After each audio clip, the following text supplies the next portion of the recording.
frustrate us. Your insecurity causes you to get overly defensive, and it's exhausting for me and Madison and Danielle. And I wanted to give you an example of how it's coming to a head with Danielle.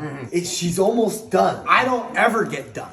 Right. I'm never gonna like give up. I will just bang my head into the wall until the wall breaks. That's how I am. I'm fucking sick. But most people, they're not gonna keep trying to help. Like, so what's happening with Johnny is really what happens with all of us. Most alcoholics, we're insecure. We don't really feel like we have any value or even deserve love, right?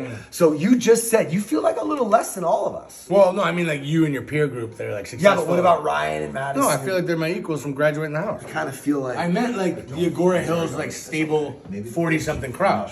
I'm like way far behind you guys. That's how I feel. Can you identify with this idea of you trying to get approval from us? Yes. Okay, you do that.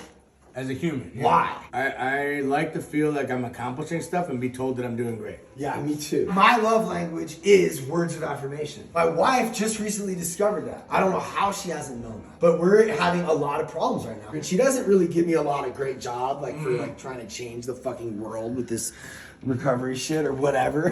She doesn't really do a whole lot of that. Actually, I say, hey Veronica, can you film me? And she goes, not everything doesn't revolve around you. You know what I'm saying? And so I feel like now I need to sort of prove to her, I don't need to prove anything to her. She knows who I am. She sees me. I see you.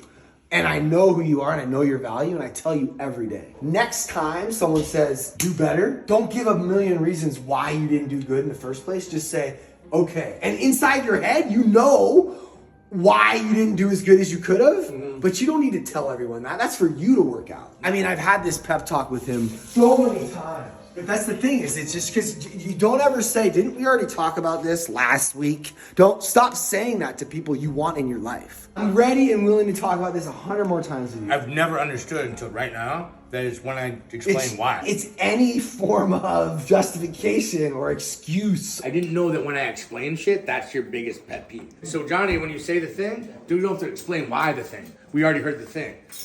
What am I saying? Less is more. No. I have to know that people understand that I have value, that I'm appreciated, and that they have my back, so I don't need to over-explain myself. Exactly. And try and reiterate shit. I'm a reiterator. That's where the fucking repeating thing comes in. Because you just keep repeating shit. Bro, and all of this shit that people get really frustrated with him over, it all comes from my dad. My dad would never tell me when he heard me, then he would say, speak up. I'm not your dad. No. Okay? Yeah. That's the whole point. I know. And also, Yeah. you're like enough, Yeah. and when you speak, Yeah. we listen. Every time, bro. Yeah. Every time.